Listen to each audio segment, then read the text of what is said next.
곁에 계신 분들과 함께 반갑게 인사하겠습니다. 만나서 반갑습니다. 주님 안에서 사랑합니다.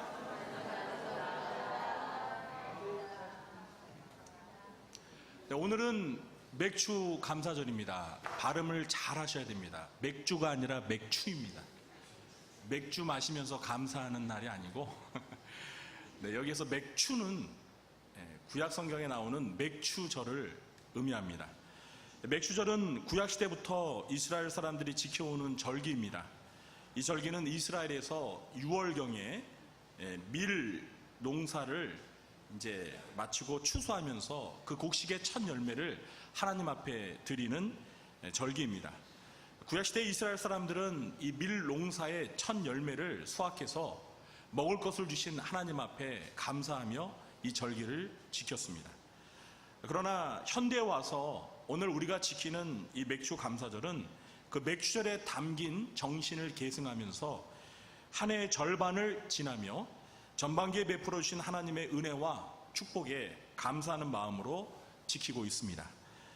맥주 감사절을 맞아서 지난 반년을 돌아보며 우리 개인과 가정과 교회에 하나님께서 베풀어 주신 은혜와 사랑과 축복에 감사하면서 온 마음과 뜻과 정성을 다해 하나님 앞에 진심으로 감사드리는 저와 여러분 되시길 주님의 이름으로 축원합니다. 오늘은 맥주 감사절이지만 절기 설교를 하지 않고 신자의 정체성에 관한 시리즈 설교를 계속 하도록 하겠습니다. 절기 설교는 여러분들께서 지금까지 신앙생활 하시면서 너무 많이 들어오셨기 때문에 오늘은 신자의 정체성에 관한 시리즈 설교를 하도록 하겠습니다. 오늘은 신자의 정체성 5번째 시간으로 저를 따라 하시겠습니다. 나는 예수님의 제자입니다.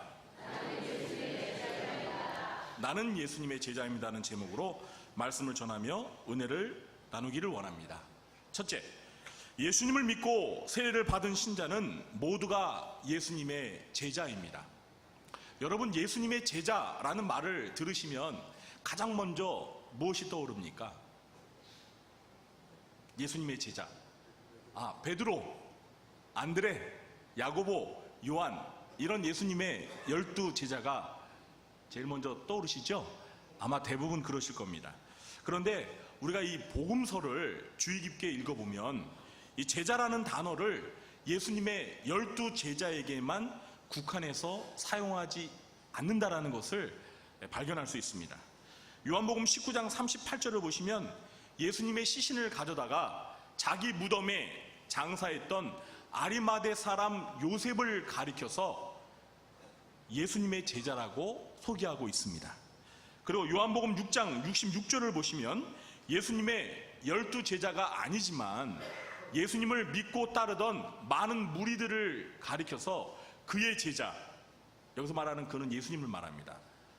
예수님의 제자라고 그렇게 소개하고 있습니다. 오늘 읽은 마태복음 28장의 본문은 그 예수님의 지상명령을 소개하는 유명한 성경 말씀인데요. 오늘 본문 바로 앞인 16절과 그리고 19절에 보시면 제자라는 단어가 2번 사용되고 있습니다. 먼저 16절에서는 가룟 유다를 제외한 예수님의 11제자를 가리키고 있습니다. 다음으로 19절을 보시면 예수님께서는 이 제자라는 말을 12제자뿐만 아니라 모든 민족 가운데서 아버지와 아들과 성령의 이름으로 세례를 받는 사람들, 다시 말해서 예수님을 믿고 구원받은 모든 신자들에게까지 확대해서 제자라고 부르는 것을 보게 됩니다. 예수님의 지상 명령을 간단하게 요약하면 모든 민족에게 복음을 전파해서 예수님의 제자를 삼으라는 것입니다. 그래서 사도행전으로 넘어가면 이 지상 명령을 따라 복음을 전파하여 예수님을 믿고 세례를 받은 신자들을 가리켜서 예수님의 제자라고 부르는 것을 쉽게 확인할 수 있습니다. 사도행전 2장 41절을 보시면 오순절날 베드로의 설교를 듣고 회심한 3,000명의 사람들을 가리켜서 제자라고 부르고 있습니다. 제가 읽어보겠습니다. 그 말을 받는 사람들은 세례를 받음에 이날에 제자의 수가 3,000이나 더하더라. 오순절날 베드로의 설교를 듣고 예수님을 믿고 세례를 받은 사람들을 가리켜서 제자라고 부르고 있습니다. 오순절날에 3,000명의 제자들이 늘어나게 된 것입니다. 사도행전 6장 7절에도 하나님의 말씀이 점점 왕성하여 예루살렘에 있는 제자의 수가 더 심히 많아지고, 하나님의 말씀이 점점 더 전파됨에 따라 제자들의 수가 심히 더 증가되었다는 것입니다. 특히 사도행전 11장 26절을 보시면 이런 말씀이 있습니다. 제자들이 안디옥에서 비로소 그리스도인이라 일컬음을 받게 되었더라. 누가 그리스도인이라 일컬음을 받게 되었다고요? 제자들이. 이것은 신약 성경에서 최초로 그리스도인이라는 호칭이 사용된 기록인데요, 바로 예수님의 제자들을 가리켜서 그리스도인이라고 불렀다는 것입니다. 그러니까 결국 그리스도인이 바로 예수님의 제자라는 것입니다. 그러므로 결론적으로 누가 예수님의 제자죠? 12 사도만이 예수님의 제자가 아니라 예수님을 믿고 세례를 받은 모든 신자들, 모든 그리스도인들이 다 예수님의 제자인 것입니다. 여러분 그리스도인이십니까? 그러면 여러분도 예수님의 제자입니다. 그러므로 우리도 예수님을 믿는 신자가 확실하다면 바로 누구의 제자라고요? 예수님의 제자입니다. 우리 다시 한번 외쳐보겠습니다. 나는 예수님의 제자입니다.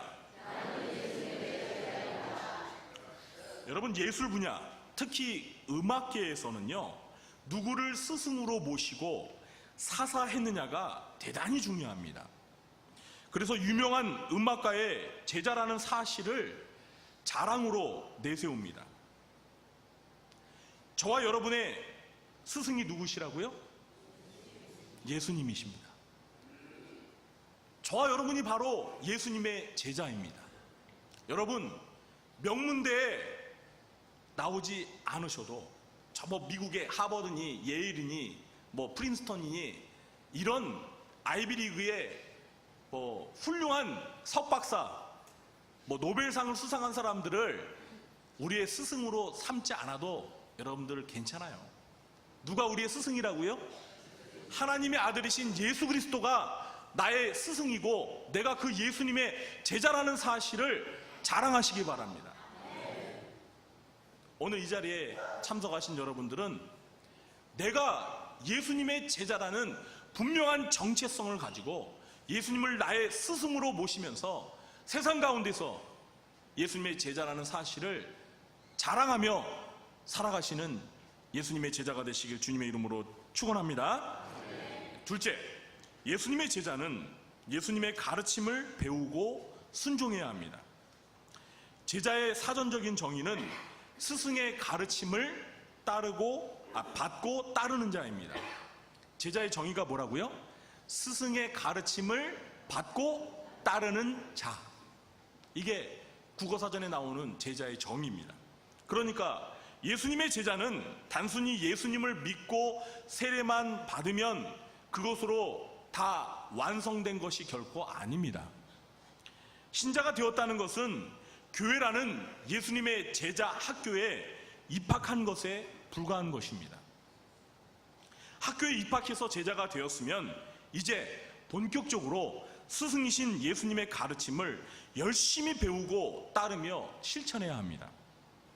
그래서 예수님께서는 지상명령을 주시면서 20절에 보니까 이렇게 말씀하셨습니다. 내가 너희에게 분부한 모든 것을 어떻게 하라고요? 가르쳐 지키게 하라, 이렇게 말씀하고 있습니다. 사도행전 2장 42절을 보시면 초대 예루살렘 교회 성도들이 가장 우선적으로 한 일이 무엇인지 아십니까? 제가 읽어드릴게요. 그들이 사도들의 가르침을 받아, 뭘 받았다고요? 사도들의 가르침을 받았다는 거예요. 누가요? 초대 예루살렘 교회 성도들이. 초대 예루살렘 교회를 구성하고 있는 그 많았던 예수님의 제자들이 가장 먼저 한 일이 바로 사도들의 가르침을 받은 일이었어요. 여기서 말하는 사도들의 가르침은 누구의 가르침일까요? 예수님의 가르침입니다. 그렇습니다. 초대교회 성도들은 내가 분부한 모든 것을 가르쳐 지키게 하라는 이 예수님의 지상 명령에 따라 사도들의 가르침을 받는 일에 집중했습니다. 예수님의 제자가 되었으면 예수님의 가르침을 열심히 배우고 지켜야 합니다. 여러분, 교회는 예수님을 스승으로 모신 일종의 예수님의 제자 학교입니다. 그래서 이 교회라는 한자의 뜻이 무엇이죠? 여러분, 교회를 한자어로 쓰면 뭐예요? 이 교자가 무슨 교자예요? 가르칠 교자입니다. 그러니까 교회라는 우리 말 한자의 뜻은 가르치는 모임입니다. 근데 여러분, 사실 이 성경에 교회라는 말이 원어로 그리스어로 에클레시아인데, 에클레시아라는 말에는 가르치는 모임이라는 뜻이 없어요. 에클레시아는 불러낸 사람들의 모임이라는 뜻이에요. 하나님께서 세상에 있는 사람들 가운데서 불러낸 사람들의 모임이 교회라는 거예요. 그런데 우리 신앙의 선조들이 이 성경을 번역하면서 교회라는 곳은 하나님의 말씀, 예수님의 가르침을 가르치는 곳이다라는 그 교회에서 이루어지는 사역 가운데 가르치는 사역이 중요하다는 것을 알았기 때문에 이 에클레시아라는 말을 우리말로 옮길 때 교회라고, 가르치는 모임이라고 이렇게 번역을 한 것입니다. 그만큼 교회에서 가르치는 일이 중요하다는 것을 우리 신앙의 선조들은 잘 알고 있었던 것입니다. 그러므로 교회는 목사와 교사를 통해 하나님의 말씀을 열심히 가르쳐야 합니다. 그리고 신자들은 예수님의 제자라는 정체성을 가지고 예수님의 가르침을 열심히 배워야 합니다. 여러분, 우리 교회 비전이 무엇이죠? 빨리 커닝하셔야죠. 네, 건강하게 성장하는 사도행전적인 교회입니다. 그렇습니다. 우리 교회는 오순절에 임하신 성령의 충만함을 받아서 복음을 전하며 많은 성도들이 이렇게 예수 믿고 부흥했던 그 초대 예루살렘 교회를 모델로 삼아서 건강하게 성장하는 사도행전적인 교회를 이루는 비전을 가지고 있습니다. 그런데 이 비전을 이루기 위해서 다섯 가지라면서 네 개를 꼽나요?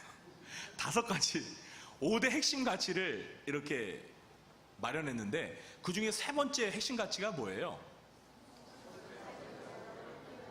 성숙한 제자로 훈련받는 교회입니다. 그래서 우리 교회는 신자들이 모두 예수님의 성숙한 제자가 되도록 여러 가지 교육 훈련 프로그램을 체계적으로 실시하고 있습니다. 그러므로 우리 성도님들은 이 교회에서 실시하는 교육 훈련 프로그램에 적극적으로 참여하셔서 예수님의 가르침을 배우도록, 그리고 배운 것을 지키도록 힘쓰시기 바랍니다. 그래서 이름만 예수님의 제자가 아니라 예수님의 가르침을 열심히 배우고 지키며 사는 예수님의 제자다운 제자가 되시길 주님의 이름으로 축원합니다. 카일 아이들먼이라는 목사님이 쓰신 책 가운데 팬인가 제자인가 라는 그 베스트셀러가 있습니다. 팬인가 제자인가. 영어 원 제목은 Not a fan입니다. Not a fan. 이 쓰는 팬이 아니라 팬. 그러니까 팬이 되지 말아라. 이게 원래 원서의 제목이에요. 그럼 팬이 되지 말고 뭐가 되라는 거예요? 제자가 되라는 거예요. 그래서 우리말로는 그냥 팬인가 제자인가 이렇게 책 제목을 그렇게 옮겼는데요.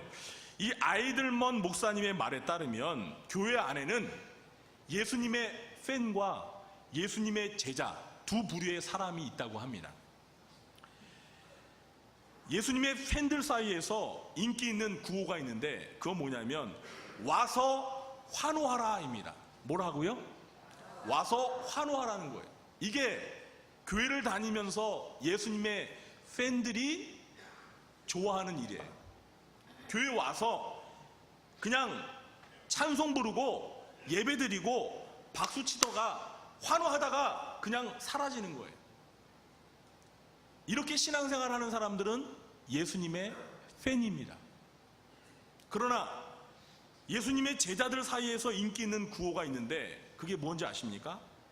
와서 죽으라입니다. 와서 뭐 하라고요? 죽으라. 어우, 살벌하네. 와서 죽으라. 이 구호 속에 담겨있는 의미가 무엇입니까? 예수님의 제자들은 주님 앞에 와서 주님의 가르침을 배우고 지키면서 주님이 걸어가신 고난의 발자취를 따라 자기를 부인하며 십자가를 지는 삶을 산다는 것입니다. 이렇게 신앙생활을 하는 사람을 가리켜서 예수님의 제자라고 하는 거예요.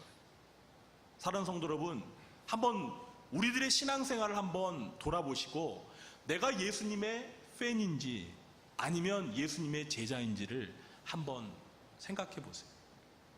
어떻습니까?